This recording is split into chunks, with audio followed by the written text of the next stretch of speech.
Kicking off the list at number 10, METALLO. Making his first appearance in Superman Volume 2, METALLO aka John Corbin is a cyborg powered by kryptonite. Sounds scary already. He's one of the oldest and of course most dangerous villains to Superman, and plot-wise, I think he would make a lot of sense in a modern DCEU. Robots are doing backflips and parkour now as they deliver mail, so I'm sure it wouldn't take long for somebody to duct tape some kryptonite to it and so begin the most intense round of tag anybody has seen. John Corbin used to be a con man until a car crash fatally injured him. Good news is he was found by Professor Emmett Vale. Bad news is that Professor thinks that Superman was the beginning of an alien invasion, so he transformed John's brain into that of a cyborg powered by uranium.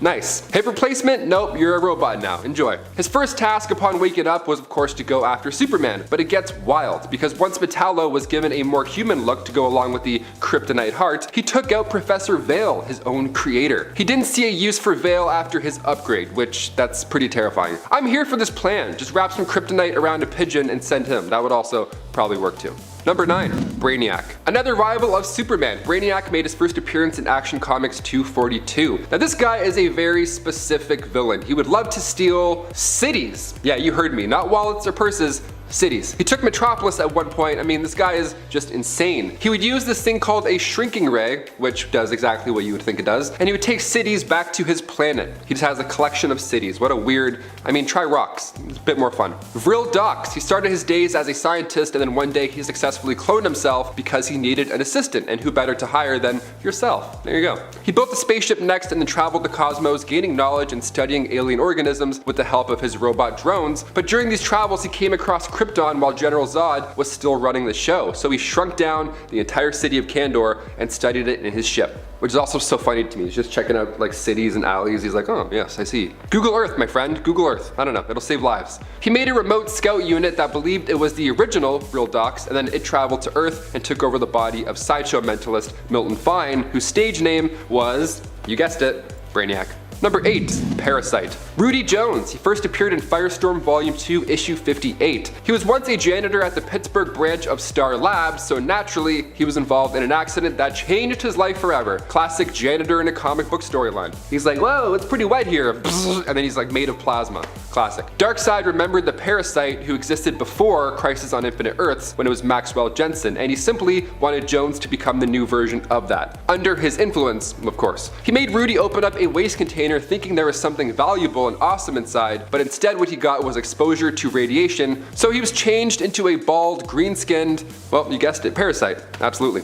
Number 7, Bridgewater. His name is entirely different, but Bridgewater is the best translation we have. He first appeared in Superman Confidential Issue 1. He was observing as Kal-El was launched towards Earth from that dying Krypton. He was a little too close to the action because after being caught in that explosion, Bridgewater was fused to a giant boulder made of kryptonite. So when he too arrived to Earth later, crash landed in Tibet, monks worshipped this physical form as a holy object. Of course, they're like the world's biggest gemstone, let's do it. But eventually, crime lord Anthony Gallo came along and wanted to control it. But Bridgewater used his powers to mentally control Gallo. How the tables have turned. He eventually met Superman in Metropolis, and that's when he offered Kal-El a chance to see his true heritage for the first time in his adult life. He explained his birth and what happened to Krypton to make it fall, but in turn, Superman now had to throw on a lead suit and fly Bridgewater's containment ore into the sun, finally freeing him from that prison. I can see Bridgewater being a villain for the most part of a DCEU film, and then in usual superhero fashion at the end, turns out he's just an alien in need. He was just misunderstood. Just a classic misunderstood alien like E.T.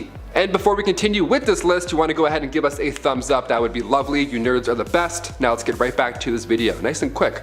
There you go. Number 6, Cyborg Superman. Hank Henshaw made his first appearance in Adventures of Superman issue 465. He was a scientist, astronaut, and team leader of the Excalibur crew. He was joined on this LexCorp space mission by his wife and 2 others. But when cosmic rays get to the crew in space, their powers are actually quite similar to the Fantastic Four, only like nightmare versions. Terry, Hank's wife, was essentially the Invisible Woman, and then Hank has his face melting off of him. It's actually really gross. It actually ended horribly for everybody but Terry, believe it or not. Superman saved her, and the others, it was far too late. But in Adventures of Superman issue 468, it was revealed that Hank lived through, well, download. You have to back up your consciousness. He transferred his consciousness to LexCorp's mainframe, and then he took over NASA's equipment and then beamed his mind into the birthing matrix, the same pod that carried Superman from Krypton. So he's like mentally going through iCloud. He's like Siri from hell, basically. So he was able to travel the cosmos and eventually learn about local life forms and their history as well. So he was super smart. He eventually came to the conclusion that Superman was evil and needed to be stopped. Classic. I mean, also, I don't blame him. He's like laser beaming buildings. I too kind of think he should be stopped. He recruited Mongol and planned his revenge, but after Superman died battling Doomsday, Hank claimed to be Superman Reborn. He looks just like him. Number 5. Hellspawn. Originally a supervillain from Wildstar Comics before Jim Lee brought him into DC Comics in the New 52, he made his first appearance in Wildcats back in 1992, but come Superman Volume 3 Issue 7, Lord Hellspawn made his arrival to DC Comics. And he's so scary. The Daemonites were developing autoimmune disorders, so he was desperate for a solution, this alien dude. And of course, he was also a hint of crazy, so his own people put him in a prison. He gained power from a blue flame on the moon Europa, and then in turn gained a handful of followers. He gained these amazing abilities, metamorphosis, phasing, super speed, super strength. He also looks terrifying and he's immortal, so that sure helps in a heated exchange. So he was locked up in this prison called the Eye, which later became the headquarters of Team Stormwatch, which was the planetary defense unit. Now when Harry Tanner set off an explosion, cut to 4,000 years later, that part of the cell launched and crashed into Earth in the Himalayas. That dude from Monsters Inc.'s like, welcome to the... No, not you, you're terrifying. No yellow snow cones for you, sir. Hellspawn later abducted Superman, they got in a heated battle, but of course Superman saved the day. We could do for this guy in the DCEU, another crashed alien, the people of Earth would be like, who is it now? Can someone deal with this guy, please? He's on fire, he's blue, he's on fire.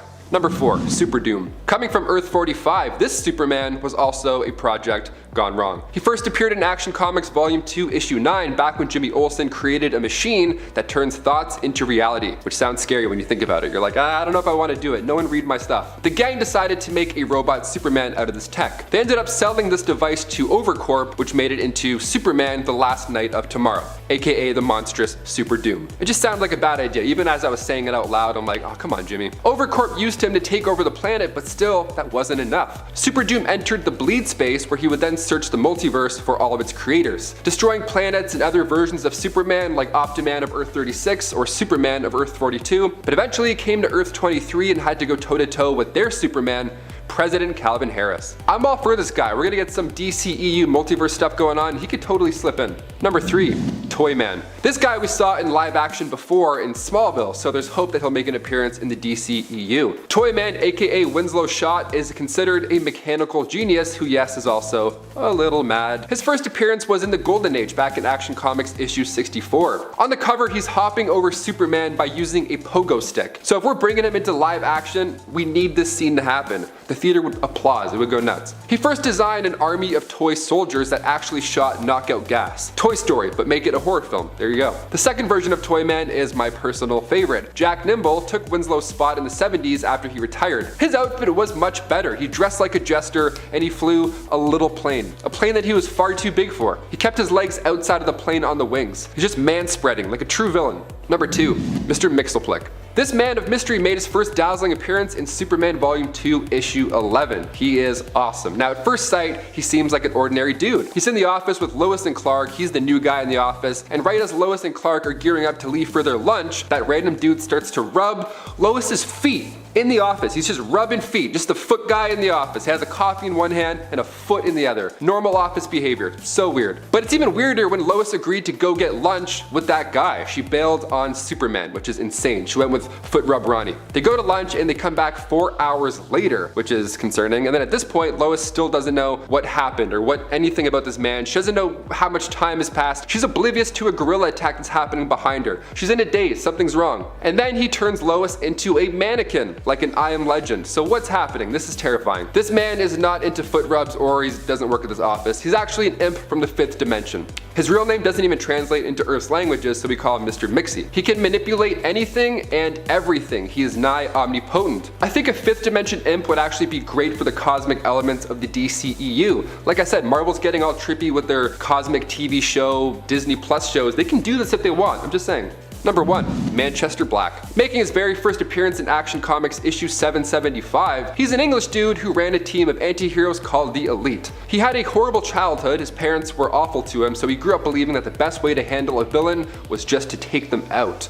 Brutal. Little different than Bruce Wayne, just a tad. Superman, of course, wasn't on board with his level of violence, so he interfered with the elite after they had started violently taking down their enemies. Manchester Black used his telekinesis abilities to give Superman a stroke, so he was evil and actually pretty powerful. He can read minds and manipulate them as well. Then after Manchester's death in Action Comics 796, his legacy still continued as his sister, Vera Black, took over the elite. But in at number 10 is Microwave Man. Punch-proof, bulletproof, and capture-proof. That's him, the Microwave Man. Louis Padgett has the honor of being the first actually superpowered villain to ever appear in DC Comics. Louis gained microwave-based abilities through some scientific experimentation, allowing him to absorb microwaves and alter them, which he used to rob banks. His experiments attracted the attention of aliens though, who invited him to see the galaxy with them, and he accepted. Now an old man, they finally brought him back to Earth so he could pass away on his home planet. However, when he discovers the existence of Superman and that his microwave powers have increased thanks to how much more microwaves are used in the present time, he asks the aliens to make him young again so he can experience a fight with Superman, even though he knows that the strain of it will kill him. They agree. And so during the fight, Superman comes up with a way to defeat him, but the aliens tell Superman about how Louis will pass away afterwards, so Superman lets him win. Number 9. Toyman. Toyman is a little less obscure as he is a long-lasting character. He's just so freaky and weird, and I wanted to talk about him, so here we are. Winslow Schott was a very talented toy maker. He was bullied as a kid, and as an adult, a businessman who owned an arms manufacturer tried to convince Winslow to sell his toy designs in order to be turned into weapons, which was absolutely not cool with Winslow. Unfortunately, the passing of his android toy wife, Mary, forced his hand and he had to sell out. He took revenge on the businessman though with an exploding teddy bear, and thus the Toyman was born. He can go from a goofy mad scientist to a psychologically disturbed tragic figure in his stories. The worst part is every time he attempts to salvage his reputation and do something good, something tragic usually drives him further into darkness. Number 8. Manchester Black. Technically, Manchester Black is supposed to be an anti-hero, apparently. But like almost everything he's done feels like a villain kind of thing to me, I don't know. Manchester Black is actually a pretty strong telepath and telekinetic, and he did kind of horrible things with this power. Like on New Earth, he ended up revealing Superman's secret identity to all of the villains and even made Superman think that Black had taken the life of Lois Lane in an attempt to make Superman break his oath and kill Black, which didn't work. On Prime Earth, he discovered Superman's secret identity, made some aliens become the Kent's neighbors in Hamilton County, captured Superboy and nullified his powers for a while, forced him to watch images of Lois and Clark fighting the elite and suffering, and then he returned his powers and used John against his father, Superman. How have I never heard of this guy before? I don't know. Number 7. Master Jailer. Master Jailer became a character in a time when DC was struggling to find stories for the Man of Steel. It's kind of hard when you have a character that can pretty much do anything he wants to. So for Carl Draper, he made a fortune creating foolproof containment units for maximum security prisons. He started to become a villain, however, when he decided to create a containment unit for the strongest superhero on Earth, Superman. Didn't really go too well for him though. But his real power emerged when, thanks to that Manchester Black guy, Master Jailer learned Superman's true identity. In the newer continuity, this guy only lasted a real world month after he joined the Suicide Squad and used his abilities to contain an explosion, which ended his life. Number 6. Silver Banshee. Siobhan McDougal comes from an old Irish family whose firstborn members are cursed with the powers of these Silver Banshees. When her father passed away and she was next in line, her uncle and brother opposed her, not wanting a woman to lead the clan, which kinda sucks. While performing the ritual without her uncle's consent, her brother interrupted it, causing her to be sent to the Netherverse for centuries. Eventually, the crone brought her back and bestowed the powers of the Silver Banshee on her so that she could exact her revenge. Now, she first appeared in Metropolis when Superman was a confident little tyke in 1987, and she actually nearly took him down permanently with her voice-based abilities abilities, which a lot of people on this list can't say for themselves. One of her best moves was that if she knew someone's name, she could actually take their life in one fell mouth movement, which she used against Superman after learning his true Kryptonian name, although it just heavily stunned him. Again, he's one tough son of a gun. Number 5. Hobby Robber. If I ever become a villain, I really hope I have an extremely specific MO like Hobby Robber. Now, in case you didn't connect the dots, Hobby Robber, Lucius Spruce, has a thing for stealing people's hobby-related items, which is honestly so underrated in terms of how absolutely annoying that would be. Like, could you imagine being a painter or someone who makes model airplanes or something like that, and he just keeps stealing your paintbrushes or like your tools? It would drive me up the wall. For Superman, the Hobby Robber decided to set himself to stealing from Clark Kent's clock collection. You didn't know Clark Kent had a clock collection? Well, you're not alone, because I think he has only ever had it the one time Hobby Robber appeared back in Action Comics number 73 in 1944. Number 4.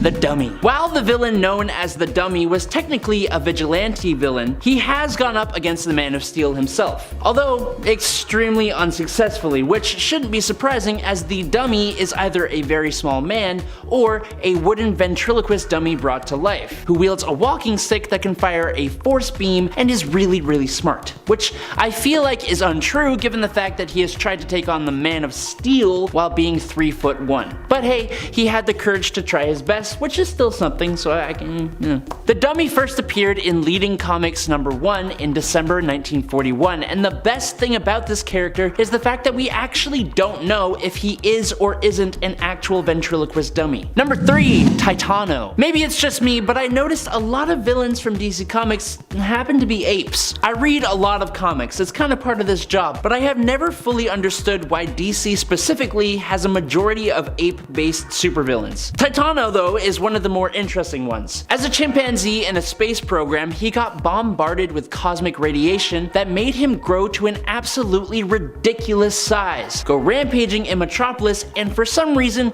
he can now shoot beams of green kryptonite radiation out of his eyes. It's a perfect ability to use against Superman, which is crazy how that works, I don't know. The kicker for me though is how Superman defeats TITANO by throwing him back in time to let the dinosaurs just deal with this massive ape. Number 2. Mr. Z, or Mr. Z, whichever you prefer. Now, I'd be lying if I said the concept for Mr. Z wasn't at least somewhat cool. His whole shtick is being immortal and traveling through time to trap famous people throughout history in a crystal that sits on top of his walking cane. Now, Superman, being one of the most popular and important heroes, obviously meant there was going to be at least an attempt to get inside that crystal. Unfortunately for Mr. Z, Superman's Kryptonian heritage just means that he is invulnerable to the crystal. Not only invulnerable to it, but he can overload the crystal, destroying it and releasing all those trapped inside. Jeez, I wonder why DC started struggling to make Superman's stories interesting. I don't know, maybe it's because he can just do whatever he wants. As for Mr. Z, he would face Superman twice more, once back in 1943 and again when the pair got stranded on an island and Superman got rescued, but Mr. Z was literally just left there to starve. How heroic, Superman, how heroic. And in at number 1 is Blue Matt. Here's how obscure Blue Matt is. On both of the wikis I checked out for this character, there was basically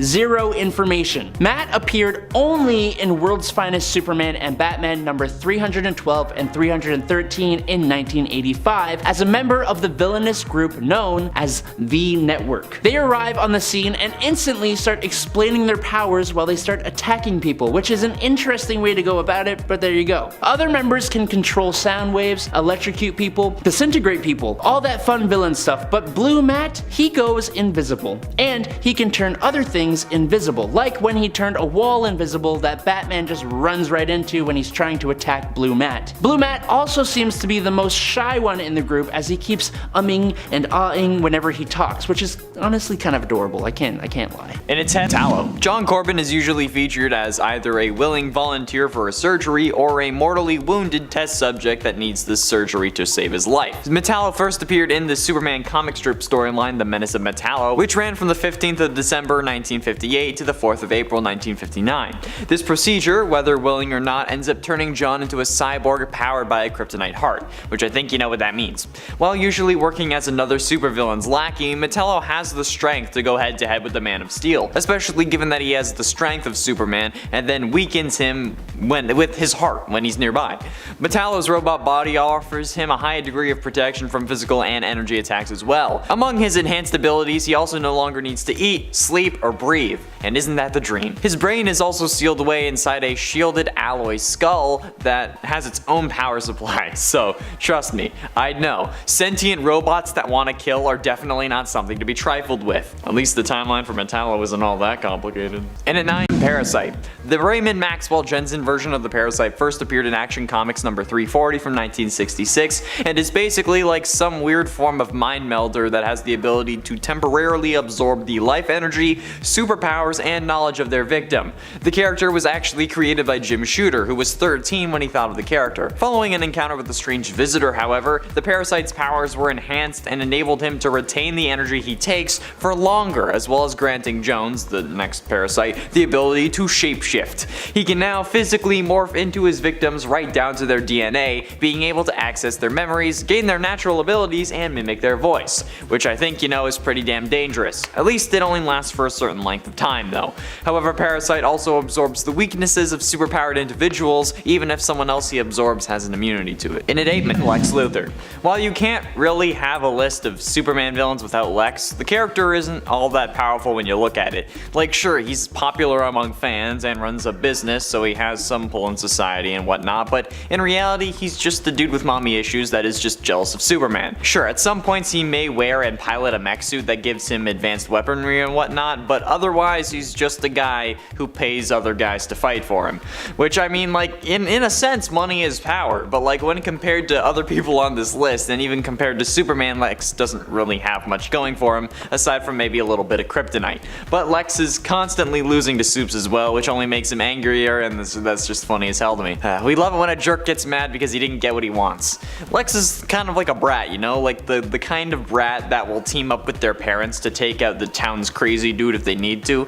Like, you know what I mean? Like, any kid's movie basically has one of these characters. Spiderwick Chronicles, okay? The big sister is pretty much like this. She's like that until she gets her leg bit by a goblin and realizes that her brothers ain't crazy. That's Lex. And it's 7, Steppenwolf. Because everyone prefers the theatrical version of Justice League, right? Steppenwolf was introduced in New Gods number 7 from 1972 and is a new god and military general from the planet Apocalypse. Steppenwolf is the brother of Hegra and therefore the maternal uncle of Darkseid, which is like a really weird family dynamic given that he is commonly depicted as Darkseid's subordinate, commanding his nephew's army of parademons in conflict against Superman and the Justice League. In the theatrical version of the Justice League movie, Steppenwolf is actually the main villain instead of Darkseid. However, you shouldn't discount the dark side of the moon's uncle, because Steppenwolf is immortal and has vast superhuman strength, speed, and endurance, capable of lifting up to 10,000 tons and jumping huge distances easily. He has superhuman reflexes and a high degree of invulnerability, which increases with his battle armor and allows him to resist most physical and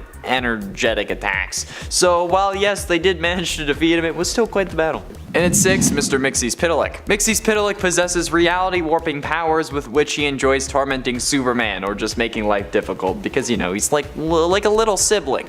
His portrayal has been varied, with him being an outright supervillain in some instances and an anti-hero in others. But in most of Mix's appearances in DC Comics, he can be stopped only by tricking him into saying or spelling his own name backwards, which sends him back to the 5th dimension that he calls home and keeps him there for at least 90 days. That's not even 3 months, bro. Come on. However, after Crisis on Infinite Earths, he was changed to having a new requirement that needed to be met for him to leave. That would change each story, such as Superman getting him to paint his own face blue. So, Mix getting Superman to make Mix paint his face blue, like his own face. This is one of the few villains that actually uses Superman's other weakness, magic, against him, since most just resort to kryptonite. This guy has the ability to warp reality and do basically whatever he wants, and since he comes from the 5th dimension, he isn't bound by the laws of 3rd dimensional beings, whatever that means. But like, bro, what is with your name? Like, I get that it's supposed to be hard to say, so it's hard to say backwards, but like, come on. Cut a guy some slack. I talk about Five Nights at Freddy's all day. Okay, I don't have room in my brain for this. Halfway through, in at number 5, Bizarro. Being first introduced in Superboy number 68 from 1958, Bizarro was actually a teen at first. However, an adult version of the character was introduced in the Superman newspaper comic strip, but he was wearing a B on his chest instead of an S. However, in 1959, we saw an adult version of the character introduced into the Superman comic books, this time wearing an S in Action Comics number 254. Despite his complicated history though, Bizarro has all of the powers of Superman except reversed. So instead of heat vision, he has freeze vision, flame breath, vacuum breath. Imagine a freaking Bizarro vacuum. That would be blessed. Why hasn't anyone branded vacuums like that yet? Like, this is an untapped market. And yes, I do mean actual vacuums, you sickos. And his other abilities are also flipped, like being able to see through only lead. And Bizarro is strengthened by green kryptonite, which only makes things worse for normal soups. Am I right? While Bizarro never really seems to come out on top, does that mean that since everything for him is reversed that he's actually winning all the time? Because if that is the case, I don't know if he should be on this list, because in his mind technically he would be undefeated, right? And at 4, General Zod. General Zod was first introduced in Adventure Comics number 283 from 1961 and is also a Kryptonian like Superman, therefore has the same powers, which makes him a pretty powerful adversary. It's like the whole conundrum of if you fought yourself, who would win? Or would you just keep fighting until you both collapse from exhaustion? However, what he has over Kal-El is experience. Being the leader of the Kryptonian military, Zod is an expert tactician and is trained in hand-to-hand combat. And while yes, they both pack a punch, knowing how to fight or predict your opponent's moves is also critical to winning. However, Zod's powers are often inferior to those of Superman, due to Superman being exposed to the yellow sun over the course of his entire life, while Zod typically only gets it for a short period of time before being returned to the Phantom Zone. This greater power combined with the superior control and experience with it gives Superman an edge over Zod's actual fighting skills, so that he does end up losing more commonly than not, if ever. So sorry, Zod. Getting close to the end, in at number 3, Brainiac. First introduced in Action Comics number 242 from 1958, Brainiac is one of Superman's greatest villains and has a personal connection with the hero, since he shrunk and stole the capital city of Krypton, known as Kandor, and in some continuities is even responsible for Krypton's destruction. Brainiac's most consistent power is his 12th level intellect, allowing calculation abilities, enhanced memory, and advanced understanding of mechanical engineering, bioengineering, physics, and other theoretical and applied sciences, as well as extensive knowledge of various alien tech, because of course he does. And while that sounds confusing, we as a 21st century society are considered to have a 9th level intellect. Or as his post-crisis version explains, he can process the sort of knowledge over 490 octodectillion beings could, which is absolutely monstrous, okay? Just so you can see it, that's about 490 with another 59 zeros after it people worth of human brain power that he uses on a regular basis.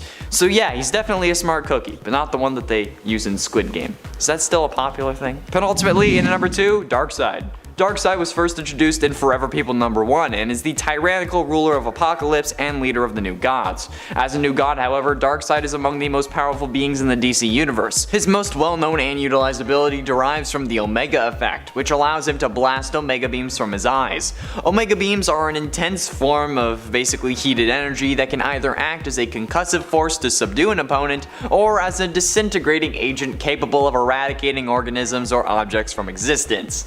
Awesome. Some superpowered beings, such as Superman, have proven resistant to the beams, although Superman does it with a great deal of pain. The Omega beams can also resurrect fallen beings that have previously been killed by them, and Darkseid will use this sometimes if he wants to punish people who fail him, but they're too valuable to kill at the moment. Darkseid also has pinpoint control over this energy, and his unwavering aim allows him to just control the beams to go wherever he goes. They can travel in straight lines, they can bend, they can curve around corners, even pass through matter and other forms of energy, which just makes these already horrifying things absolutely terrifying. And finally, in at number 1, Doomsday. First appearing in Superman Man of Steel number 17 in 1992, Doomsday was invented to be a beast that would kill Superman, since writers were growing concerned about how other villains relied too much on their tech or brain power to try to beat Superman. This was probably also also to show that yes, even Superman can die, to give other heroes I guess something to fear, or I guess the readers something to fear.